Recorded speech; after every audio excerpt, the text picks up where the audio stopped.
เมื่อสงขลาพี่น้องผู้ถ่อมยินเสียงใต้ที่นับยำกูเจ้ากูปายามเด็กตังสายลมอีกบาดังข่าวลุงแรงเปิงไหลมาโหบทบโหบยากันกว่าแทงวันหนึ่งค่ะย้อนหาตังหักเมตตาตังนิมใจตังโจมซื้อมนเปียวตีลูกตีถาวลาพระเป็นเจ้าเฮาขามานั้นโตขอดเปียวถึงในจุดอาสาของเฮาขากว่าหังเผอหังมันสิกรรมค่ะณจุดอาศักตานคริยานของเฮาค่ะ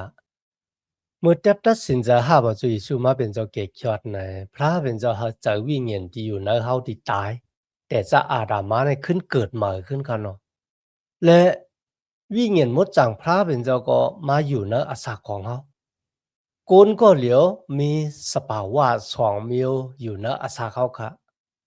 มีสภาวะอโลเนอเลิศและวิญญาณมดจังพระเป็นเจ้าแต่อยู่ในเฮาค่ะ เขาค่ะมีดังรอดแล้วณดังอันแตบตัดสินใจเลือกว่าเขาค่ะเตเฮ็ดซ้อมหนังตั้งลูกอันหลูเนื้อเลือดน่ะนั่นก็เขาค่ะเตเฮ็ดซ้อมหนังอันลูกของวิญญาณมดจางเจ้าแน่เขาคากไว้ค่ะที่มีดังรอดแล้วเป็นก็ที่เลือกแตบตัดสินใจในเขาอ้อวันที่พ้นมาเขาค่ะก็ลาดถึงรองของมือเขาค่ะเป็นลูกล่างตะเปเจ้า มีวิญญาณมดจังพระเป็นเจ้าแต่อยู่นะเฮาอาเกียววิญญาณมดจังพระเป็นเจ้าก็หลุเลยเปียออกมาในตังเฮ็ดในคันเนาะหรือฉะนั้นกะค่ะเมื่อมาถึงกาลาติคัน6ข้อที่1ค่ะนะที่ในลาถึงก็ที่อยู่ภายวิญญาณได้อะหลุเลยจอยแถมลูกล่างตะเปเจ้าอำว่าอยู่มาตำจะนึจุยสู้หึงเย้าไปหึงก็เย้าค่ะนะมือเขาพิดเปิงกว่าไหนเนี่ยเขาขาหลุเลยจอยหับตาวุ่นปุนพรไหนค่ะนะจอยเขาหับก็เพื่อว่าก้นกูก็มีตาวุ่นปุนพรตาวุ่นปุนพรที่ลูกล่างตะเปเจ้าจอยกันหับอันนั้นก็มีค่ะเดี๋ยวก็ตาวุ่นปุนพรที่ก็ละก็นั่นหลุเลยหับหางกุ้ยมีผาจอยกันหับไล่ไหน อาว่าที่เป็นรองตั้งอยู่มัดหน้าตั้งอันจับซอมหอมไปพระเป็นเจ้าหน้าตั้งอันฮาวิ่งเห็นมดจังพระเป็นเจ้าอู้ปึงหน้าชาเข้าคันนะอันนั้นเป็นตาวุ่นบุญพรเดียวค่ะหลุเลยหับหางผาหางมันเสียก็มาหับต่างเฮาเลยบ่แม่นลุกกันก็มจังหับต่างกันเลยเนื้อรองตั้งอยู่มัดในรองตั้งอันแตบตัดสินจะสุดจับสุดจูพระเป็นเจ้ากันเนาะในข้อที่1เมื่อวานนี่ครับมีแทงรองหนึ่งที่ว่า ที่ตัวสูก็หนังหือตากำไรขามตั้งอันโจกว่ากันเนอะอาแปดจึงไหวสติตาที่ตัวเฮาขามันบอกว่าเฮาคุกจะไล่ตัวเจ้าเก่ากันนะว่าเฮามาอยู่มาตำจะนึกอยู่สู่หวังบ่เฮาขาล้มลงในวัวดะแปดกันนะเมื่อเฮาล้มลงแล้วเนี่ยเฮาเข้าไล่อักขว้างอาเยที่ลูกล่างตะเปเจ้าต่างก็จะว่าเขามาแต่งเสอห้อยเจ็บห้อยเย็นเก่าที่เฮาขาญาอยู่นั่นแหละเจอกันนะใครเฮาเขาปันอะขว้างอะเยเฮาขาไลแต่จ้าเนื้อดังอันเดลูกจุกไปจอมเจ้าเยซูคริสต์แทงก็บัวซาตานคริยานเฮาขามือมาอยู่มาตำจะในจุยสู้มาเนี่ยมันจะว่าเฮาขาเป็นคนที่เป้ว่าเป้จุ่มเต็มทนแล้วเนี่ยมันเจอกันเนาะเฮามาอยู่มาตำจะในจุยสู้สภาวะเก่า อะโลเนิ่นเลิศของเฮาค่ะมันตึกอะมีอยู่ก็เพราะฉะนั้นวางโก้ก็มีจุดอ่อนเบิ่นเฮาว่าที่มันตกแต้มนั่นค่ะแหละที่เฮาทิ้งอะบ่คันไรอะแจ้งเต็มดีเนี่ยก็ที่ว่าจังไดก็ไรคะนะเฮามีอยู่ห้างผางมันวางโก้ก็จับแสงอันดังรองเงินคำวางโก้ก็กามาตนากิเลสวางโก้ก็ยาเมากำก็เพราะฉะนั้นค่ะเมื่อเฮาร่วมลงกว่าแล้วเนี่ยเฮาคาลูกลางตะเปเจ้าเนี่ยปั่นอะขว้างอะยีติเฮา บ่要ก็มาอยู่หิมเฮา要ก็จอยแถมเฮาปันเอ็นปันแห้งเฮาในขณะนะมีปอกหนึ่งค่ะสลาพ่อลูกเขาก็ยำพิษเปิงนะร้องในค่ะเนาะพี่น้องค่ะอ่านด้วยนะจ้ำตะหมันเจ้าคันนะมือสลาพ่อลูกแล้วก็ปานาป้าอีกป้าดาหมากกู้ค่ะแทงจือหนึ่งของหมากกู้มีชื่อว่าโยฮันกันนะเขาป้ากันออกก่อฮอลัดลาดังเกกยอดตึกหาออกกว่าหลายเมืองค่ะไปถึงคิงปอกมาขึ้นหมากกู้เนี่ยซ่องมาเป็นอันดัง พี่น้องค่ะสลาโพลุ่มเบงโปจะนาตังเฮ็ดของหมากู้ค่ะนะว่า ก็เนี่ยมันเฮ็ดจังไหนเนี่ยปอกนาขาลื่นเนี่ยมันตับหลูมาจอมเฮาเยาะก้นที่มันมีหูใจจังไหนเนี่ยคะนะมาถึงปอกที่2ครับสลับปอลูดังปานาปาดีกว่าสู่กว่าจ้าจื้อเจ้านั่นก็พี่น้องคริสเตียนที่เขาไล่ฮ้อรัฐตะลาดังเกกยอดไว้กว่าเจ้าก้นอยู่มาดไหนคะแหละที่ไหนคะนะปานาปาที่ป้าหมากู้กว่าอัลโลพี่น้องสลับปอลูยอมค่ะนะพร้อมไรเนี่ยค่ะกว่าจอมเฮาปอกันตั้งเนี่ยมัน8เท่าเนี่ยก็เพราะฉะนั้นข้ามปันกว่าเนี่ยพี่น้องก็อันนั้นเป็นตั้งอันปันอะขว้างอะเยนั่นค่ะนะเนาะที่ไหนอะเขาอัปเดตคุกจะไลณจุดอาซักต้านของเขาที่เขาไล่พิษเปลืองค่ะนะที่นั่นน่ะเฮ็ดให้ปันน่ะป้าดังสลับปอลูในไล่เพกันเฮาคาไลหันหูใจของปันน่ะป้าเมื่อกุ้นร่วมลงกว่าพิษเปิงกว่านั้นเนี่ยเขาจะว่ากว่าเหยียบซ้ำก็นั่นค่ะนะกุ้ยกับเขาพร้อมบุญดาเดจอยก็นั่นให้ลุกขึ้นค่ะที่นั่นเฮ็ดให้ปอลูดังปันน่ะป้าเนี่ยเพต่างกันปอลูก็ป้าศีลากว่าปันน่ะป้าก็ป้าหมากู้กว่าออกกว่าฮอลัดลาดังเกจอดกันนะที่นั่นสลับปอลูจึงแต้มไว้ในกาลาติให้คุกจะไล่ตัวเจ้าเก่าอะนะว่า เขาร่วมลงเขามีทางโอนอ่อนเขาคันไลอะขว้างอะเยปุนดาเดแต่จ้าจับจอมหอมไปพระเป็นเจ้าแทงเลยหมากู้ไลอะขว้างอะเยนนั้นก้วยก็ดีลีเจอนั่นก็วายเสนั่นค่ะสลาวปอลูดังหมากู้ก็เลยขึ้นดีกันเมื่อสลาวปอลูตกทองในก็หมากู้ก็กอดจอยหลอมหลูลุ่มล่าเขาหลีแก่ในก็แต้มไว้นะแกมลิกค่ะนะเพราะว่าเขาค่ะอ่านในแกมลิกมาเปตูก็ถามเจ้าเยซูเหมือนกัน เพราะว่าพี่น้องเขาเฮ็ดผิดต่อเขาเนี่ย3ปอก7ปอกเนี่ยค่ะแหละเขาว่า7ปอกเนี่ยเขาขว้างหลอดปั่นเขากะนาน2ปอพี่น้องค่ะจะสู้หลอดว่า70ปอกค่ะนะมันเป็น4ปาก90อำเหนียวกันนะเขาโลกขว้างหลอดปั่นเนี่ยก็เพราะฉะนั้นขอความที่ในปั่นเอ็นปั่นแห้งเฮาค่ะที่เป็นลูกหลางตะเปเจ้าค่ะนะเพราะว่าคนคนนั้นหนองตาดังพิษคุกจะไลไม่จะอุระแปดแต่บ่ไหนจึงเฮาค่ะหลุมมีหูเจ้าที่ปั่นอะขว้างอะเยเฮาเขาขึ้นแต่จ้ามาเพราะว่าเป็นพี่น้องนะชื่อเจ้าเพราะว่าเป็นสลาคารุน่ะเพราะว่าเป็นสลาเขาเลยเฮ็ดพิษปิงหยับตะลาพระเป็นเจ้ากว่าเฮาข้าก็รู้เลยปุดวังควางหลอดกุ้ยกะในเมืองไทยในขณะเต็มปันเขาอยู่นะอสร้างอตานเก่าปู่หมางเขาเป็นชาวอุบเจ้าเจ้าเนี่ยก็ตีข่าเขาลงนะตั้งอันเป็นชาวอุบเจ้าเจ้า要個品香เขาเขาเตะจ้ามาเขาเตะจ้ามากันนะก็เปิดมือเขาล่มลง要ตีเขาอยู่หน้าสร้างด้านเก่าเนี่ยเป็นอะไรเขาหลุไรเมจัดเชตูเจ้าเก่า要個เปี้ยนในปืนดังหลายว่าเขาเนี่ยอะไรหนองตาตั้งพิษคุกจะอะไรไม่จะอุระเปียดคุกจะอะไรแต่要個ปิ่นจะมาแต่นะครับเนาะในวันมื้อนี้เขาก็ได้สืบเห็นกะลาที่คานหกแต่จ้าตีข้อที่6ค่ะนะ ตัวบ่ถึงข้อที่10เขากาลาตีคาน6ข้อที่6ตัวบ่ถึงข้อที่10ค่ะในข้อที่6เนี่ยค่ะเขาก็อ่านเลยขามดังอันสอนลองนุกปัตตราเจ้านั้นเอาลองอันดีอันงามตั้งเสียงดังหลวงเพแม่งบันตีเสียมันนั่นตาเยิงถึงลูกล่างตะเปเจ้าที่อยู่นะจื้อเจ้าค่ะนะเมื่อเขาคาเลยรับความสั่งสอนที่เสียเฮาค่ะความสั่งสอนภายวิญญาณนะคะแหละก็ที่ในมีไว้ว่าเฮาค่ะเพแม่งตั้งหลีอันเรียนงามตั้งเสียงดังหลวงที่เฮาไลรับนั่นกันนะเฮาหลู่ไลเพแม่งปันที่เสียเหมือนกันนะครับอำว่าพระเป็นเจ้าที่ปันพรดีมังกลาภายโลกะว่าได้เป็นภายวิญญาณเฮาคาหลู่ไลเอาลองตั้งที่เฮาไลรับมานั่นน่ะเพแม่งปันก็ที่สอนเฮา ข่าวลุงแรงเบิงไหลโคบยาจึงหนังนั้นแต่ค่ะมีลูกหลางตะเปเจ้าค่ะนะหลายก็ค่ะเขามาหาพระเจ้าเยซูเป็นเจ้าเกกยอดแล้วก็ไหว้เสียนั่นมาเฮาค่ะก็เลี้ยงหลูลุ่มลาเขาสอนสมาแก้มดิกปันเขาพี่น้องค่ะเขามีข้าวดีผักหวานเขาก็มาปั่นเฮาค่ะมีสังเขาก็มาจอยโปมีการมีงานไหนเขาก็มาจอยเฮ็ดกันนะอันนี้ก็มันก็แม่นจอมหนังสมัยแก้มลีกพระเป็นเจ้าเลยลัดไว้หรือฉะนั้นก็พี่น้องที่ถ่อมตั้งยูทูบเฟซบุ๊กนั้นก็ดังรีดิโอค่ะนะตั้ง SD card จังได๋อะวางปอกหึงๆนั้นๆก็มีพี่น้องหลู่เงินมาเขา เสียเอาเจ้านั้นนาการพระเป็นเจ้าแล้วก็เอาเจ้าส่วนตัวเสียเอาค่ะนะจึงก็ไรอะเนี่ยมีพี่น้องหลู่มาค่ะนะกำแนวขับมาถึงข้อที่7ค่ะกาลาติคัน6ค่ะอย่าไปแปดแลนตัวเจ้าเก่าผู้ละก็มจังแปดแลนพระเป็นเจ้าแลกวนจึงจอมการหนังอันมันหวานจื้อพันจอมการหนังอันมันหวานจื้อหวานพันนั่นตักไหลปาดเอาอ๋อเจ้าได้ค่ะพวกเขาเป็นเจ้าให้เจ้าหน้าเนี่ยเขาป่องจ้านะหวานข้าวเจ้าก็เลยปาดข้าวเจ้าค่ะหวานข้าวเหนียวก็เลยปาดข้าวเหนียวค่ะนะผูกหมักพิษก็เลยเก็บออกหมักพิษค่ะเนาะ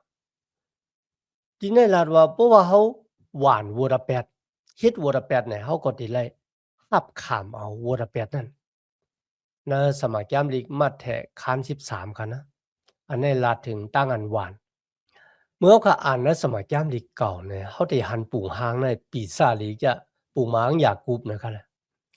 อาโลอยากกุบคะเลยอควางเยลูกใจโหปีกันนะมันเอา8ปอมันน่ะกว่าซื้อปีไอมันเนี่ยก็แฮนดังกินดังย่ำกว่าปันปอมัน8ว่ามันเป็นเอซอเนี่ยพี่น้องค่ะมันถามว่ามันได้ปลายป่นอะไรค่ะนะปลายกว่าอยู่ซ้อมลุงมันค่ะวันนั้นน่ะลุงมันเฮ็ดจึงค่ะล่ะลุงมันหลาดว่าป้อมาคะเลยลูกสาวเขาลาเคล่าก็เฮามาเฮ็ดการบัดเก่า7ปีนึกขึ้นที่2มังกรานั้นค่ะนะลาปานนะอะเอาลูกยิงก็อย่าพี่นางของลาเคล่ามีชื่อว่าเลอามันเลยขามร่างอัน8แล้วนะพี่น้องค่ะ นึกขึ้นที่มีกายคันโลที่มันเคยแต่นาหนจอมหลักเขลานคันนะลูกชายมันไหล8มันแทงคันนะเอาชื่อโคมาโยเซฟกว่านุกถูดังเลือดซูยก็ลาดว่าโยเซฟตายอ่ะอันนั้นก็เขาว่านี่สังโลงกว่าเนี่ยเขาก็ติเลยเก็บอันนั้นเนี่ยสมัยแก้มดีพระเป็นเจ้าลาดไว้มันได้ว่าได้เป็นคุณเอาคำอาหาบตั้ง20 ปีละยิ่งกว่าหิมาส่วนหมักจะปิดของหนาปูดอ่ะพี่น้องค่ะปโลแพทย์พระเป็นเจ้าลาดว่าตีหมาเล่เลือดของหนาปูดนั่นน่ะหมาได้เล่เลือดของมาหรือสินั้นก็สลับปอลูในก็ไรค่ะก็ดีแต้มในค่ะนะอ่อนร่างที่มาหูจักสุยสู้เนี่ยเขากว่าเป้ากองซื้อโคโกนดีเอาหมักหินปือสเตพานวันหนึ่งเมื่อเขากว่าฮอดลาดังเกียจอดเนปอดเมืองกาลาตีในค่ะนะเขาเลยขามร่างอันเอาหมักหินปือเหมือนกันเขาว่านี่สังลวงกว่าเขาเดี๋ยวเลยเก็บเอาอันนั่นในสมัยแก้มดิกพระเป็นเจ้าลาดไว้จังหนังเลยจอมหนังเดียวค่ะหันในวันเหมือนเลยค่ะวางก็ฮิตวรแปติจับเสียงอันนั้นกามาตนากิเลสะจับโยกาเอสตายกว่าในก็มีค่ะนะเขาก็ติเลยปาดเอาถือเอาอันนั่นในมันจะเต้เขาในกาลาติคัน6ข้อที่8ค่ะก็อันหวานจื้อพันอันจับจ้อยเนื้อเลือดตู่เจ้าเก่านั้นมันตักเลยปาดเอาอันตู่อันนาวกะติเนื้อเลือดมันนั่นออก็อันหวานจื้อพันอันจับจ้อยวิญญาณเจ้านั้นจำตักเลยปาดเอาอาสากเถาละที่วิญญาณเจ้านั้นอ๋อเจ้าได้ค่ะพี่น้องค่ะเมื่อเฮาตึกหาอาสากลิบอยู่ในโลกาในคันนะเฮาข่าวหวานนี่สังโลงกว่าลองตั้งอันป่วยอันนาวจับแสงอันดังอันโหลเนื้อเลือดลองผายวิญญาณก็เป็นลองเถาละวันหนึ่งค่ะนะ เมื่อเขาคำเมื่อจุกอยู่ต่อหน้าพระเป็นเจ้าเขาได้เสียหลายเขาได้ลีอายแล้วก็เขาได้เจอเล็กคอขมตีไรเจ้าอาศักลิบอยู่ในโลกาเนี่ยเฮ็ดจอมหนังอลูของเนื้อเลือดเนี่ยพี่น้องค่ะในวันนั้นนะมันได้เฮ็ดให้เขาขัดเจอเล็กคอขมแต่ก็บ่จังนั้นเหมือนในเขายังมีอขวางอะเยที่ได้แต่จ้ามาว่าเขาได้อาศักลิบอยู่ในภายวิญญาณเนี่ย อำนั้นก็เฮ็ดจอมหนังอันหลูเนื้อเลือดในสลาปอลูฟังสติพี่น้องเมืองกะลาตีแต่ๆคันนะในข้อที่เก้าค่ะปืนไหนแลเฮาเจอย่างอำลูแห้งย่างอำโอนแลใกล้คัดเจอเฮ็ดอันเดียนงามตาเฮาโปเฮาเจอลูแลใกล้เฮ็ดอยู่จึงเมื่ออันขิงมันมาถึงนั้นเฮาตักไหลปาดเอาอ๋อพี่น้องค่ะอันนั้นก็ปันแห้งว่าอย่าเจอโอนเจออ่อนนะตั้งอันเฮ็ดตั้งหลี ข่าวโรงแรมเวิงก็คัดจ้ะเขาก็อยู่ว่าพี่น้องเขาก็คัดจ้ะ มีหลายปอกตั้งอันเฮ็ดตั้งหลีนั่นมันบ่ง่ายครับพี่น้องค่ะมีโกนหลายเกาะมาหิมเงินเฮาค่ะหิมย่อมส่งขึ้นก็มีค่ะนะก็เฮ็ดเฮาค่ะตั้งสติว่าปอกหน้าบ่มีคนมาหิมเงินในโหลเลยเฮ็ดจังหนังวางปอก็เลยขานตั้งเปิ้นหลอกเปิ้นแหลนก็เบื่อเข้าหาอาเกียวในตั้งอันเฮาค่ะเป็นคนมีเจอเอหลูเปิ้นตั้งอันมีเจอเอหลูเปิ้นเนี่ยค่ะนะมันเป็นล็อกลายของคนให้คนเหมือกที่เดเจ้ามันน่ะนะ ก็บ่จังนั้นเฮาขาดหลุดเลยไว้สติที่ในสลับบ่รู้ว่า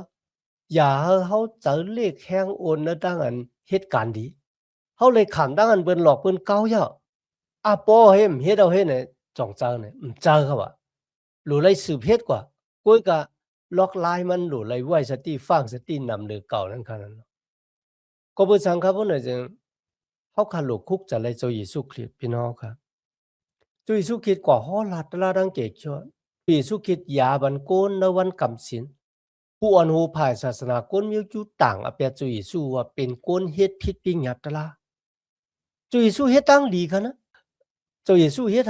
ลาจะลูกที่ตายเลย4วันลูกขึ้นดิกุยกากนดังหลายหาลอกลายบุญดาดีแหมจุยสู้ตายจุยสู้เฮ็ดตั้งดีเปิ้นเซเปิ้นเนเปิ้นต่างอเปียดมันจุยสู้มันจะอ้วนจะอ่อนจุยสู้ก็สืบเฮ็ดกว่าตัวบ่ถึงวันที่มันเจ้าอยู่ในเสาหลักว่ามือก็ยังเฮ็ดอยู่กันนะหรือฉะนั้นมันก็สลับบ่รู้ค่ะเนาะพี่น้องก็ออกก็ฮอลัดลาดังเกกจ้อยและญาเปิ้นป้ออะเอามาหินปือจำได้ตายว่ะ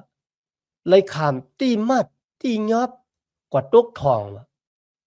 เขากึดเศร้าค่ะนะดังอันเฮ็ดตังหลีเนี่ยค่ะนะเขายังสืบข้อหมอกลัดตะลาดังเกกจรองพระเป็นเจ้าก็เพราะฉะนั้นในวันมื้อนั้นนะสมัยแก้มลิกพระเป็นเจ้าว่าอย่าหาเฮาแฮงโอนแฮงเกนะดังอันเฮ็ดตังหลี เขาหลู่สืบเฮ็ดกว่าติ๊กๆเนี่ยครับที่หลู่เฮ็ดน่ะแต่ๆนั้นเป็นสังกะลันนะในอิสยาห์คาน55ข้อ10ถึง11ค่ะนะอิสยาห์คาน55ข้อ10ถึง11ค่ะเขาค่ะฮอลัดตราดังเกกชอรองพระเป็นเจ้าเขาค่ะฮอลัดตราดังเกกชอรองพระเป็นเจ้าความที่เฮาฮอออกกว่านั่นค่ะนะมันเต็มมาจูเฮาหลายๆหลอกๆว่ามันมีอานาปุนดาเดเฮ็ดให้เจอที่มันแหงเจอที่ต้องไม้นำนั่นน่ะไหลหับนำคำตะลาพระเป็นเจ้าที่ไหลหับตังเกกยอดตังเกสู่พระเป็นเจ้าค่ะยาวค่ะเจอเลขแหงโอนนักร้องเนี่ยเขาค่ะเฮ็ดกว่าในวันเหมือนได้กันนะในสมัยแก้มที่เก่าเขาก็คุกจะเลยอับราฮัมนะอับราฮัมก็หวานลองผายวิ่งเงียนเดี๋ยวว่าจังไหนกันนะเขาก็เลยหับอาศักเถาวราพระเป็นเจ้าเจอเขาออกเมืองของดูเจ้าเก่ามาที่คานาอันเฮ็ดวัตถุนางสร้างทุเยาก็เป็นก้นหมึกก้นเลืองแต่ว่ากันนะหรือสินั้นมันก็ครับพระเป็นเจ้าย้อนเหอะอับราฮัมเนี่ยเอาลูกชายมันสักกับมันเฮ็ดเขาทีนี้เขาคาเลยหันว่าอับราฮัมฮัดหวานกันนะมันหวานภายวิเงียนมันก็เลยอาศักเถาวราหรือฉะนั้นมันก็ค่ะโยเคเบตนะแม่ของโมเสสค่ะนะโยเคเบตที่นายครับมันเลยสั่งสอนโมเสสจับแสงกันนั่งรองพระเป็นเจ้าว่าจะเป็นรองของกติสัจจะที่พระเป็นเจ้าวันไว้ที่อับราฮัมกันนะวันหนึ่งโมเสสก็เลยเถียงแบบกูสำกูเปิงที่มันมีอักขว้างเลยหาบในเมืองอียิปต์กันนะว่าอย่าออกมาเป็นคนหับทำนาการพระเป็นเจ้าอันนี้เป็นดังอันหวานกันนะหรือฉะนั้นก็ค่ะพวกเขาขัดด้วยในจุดอัศจรรย์ของเจ้ามุนเยคุณอคัมดาวิดเนี่ยวางพวกเขาขาหันว่ามันเฮ็ดวัวแปดที่แต่มันปวดแตกกันดังคุณอคัมติดตามกันมาตางมันกันนะว่าได้เป็นปอดของปอดจานเนี่ยเมือกน่ะสิมันก็มีตั้งนำค่ะกุ้ยก็วางพวกเขาขากวดต้องอยู่ดีวัวแปดที่มันยำเฮ็ดกุ้ยก็มันเฮ็ดวัวแปดเดียวกันนะมันมีสภาวะวัวแปดอยู่นะมันเพราะมันเฮ็ดเนี่ยมันหมดจะเรียกข้อโขมเยาก็ย้อนเฮาพระเป็นเจ้าควางหลอดปันวัวแปดมันเหมือนเจิงเป็นผ้าขาวปีกช่อเนี่ยค่ะปีกสีขาวเนี่ยนะเขาเอาน้ำมึกสีลำหยอดลงก่อนเนี่ยมันถึงหันปีชาดีนะครับกุ้ยกับพวกว่าเจ้ามุนเหยคุณอคัมเนี่ยเป็นปีกสีลำนะเอาน้ำมึกลำหยอดลงก่อนเนี่ยเขาเต็มตัวหันกุ้ยกับเจ้ามุนเหยคุณอคัมโบเฮ็ดบัวระเปียดมือเราเนี่ยมันหนองตาทางพิษมันคุกจะไรก็เพื่อสังขารนะ ก็บัวมันมีหัวใจติดต้องไม้พระเป็นเจ้าค่ะนะใครอยู่จำพระเป็นเจ้าใครมีอศักดิมดจางเหมือนพระเป็นเจ้าก็เป็นเจ้านั้นนะวันเหมือนในค่ะนะเฮาคาลูหวานภายวิญญาณในค่ะแหละลูหวานภายวิญญาณค่ะนะกำในเฮากลับมาถึงกะลัดที่คัน6ข้อที่10ครับเปื้อในแลการหนังอันเฮาตันและมีพองยามนั้นเฮาอ่อนกันเฮ็ดเกจูตีกูก็กูโกนตาเฮาหรือตอนน่ะสิเปิ้นอ่อนกันเฮ็ดลองตั้งอันเดียนงามปั่นตีโกนเฮินโกนเยเจออันมีตั้งอยู่มัดนั่นตาเฮาหรือตอนน่ะสิเปิ้นนะครับเฮาเฮ็ดปันลูกลางตะเปเจ้าหนังกันเฮาจอยแถมลูกลางตะเปเจ้าหนังกันอันไหนหรือตอนน่ะสิเปิ้นคั่นน่ะต่างเกสู่พระเป็นเจ้าอันไหนเป็นความสั่งสอนที่สลาเปาโลสอนบันจือเจ้าเมืองกะลัดตีครับที่แต่มันครับพี่น้องค่ะหลายศาสนาสอนเฮ็ดตั้งหลีอยู่แล้วคั่นนะโกยกะที่ในสลาเปาโลลัดถึงลูกลางตะเปเจ้าที่เกิดมาในภายวิญญาณเนี่ยฮักกันมาจาจอยแถมกันอำว่าลองภายโลกะอำว่าลองภายวิญญาณปุณดาเดมีอสักลิบอยู่เป็นตัวลิกเป็นตางแรงของเจ้าเยซูคริสต์เฮาโกนดังหลายเลยมาหาเอาตังเกะยอดเลยตังอยู่มาตั้มเจอในเจ้าเยซูคริสต์ในตังกำตังจ้างของเฮาคาคันเนาะมีดังนั้นตั้งเกจูพระเป็นเจ้าอย่างน่ะในวันเหมือนในกะย้อนหาตั้งหักเมตตาตั้งนินจาตั้งจนซื้อมนต์เปียวที่ลูกที่เฒ่าละพระเป็นเจ้าคามาแต่อยู่ในหูเจ้าคากว่าหังผาหังมันสิกรรมคะมาสูงค่า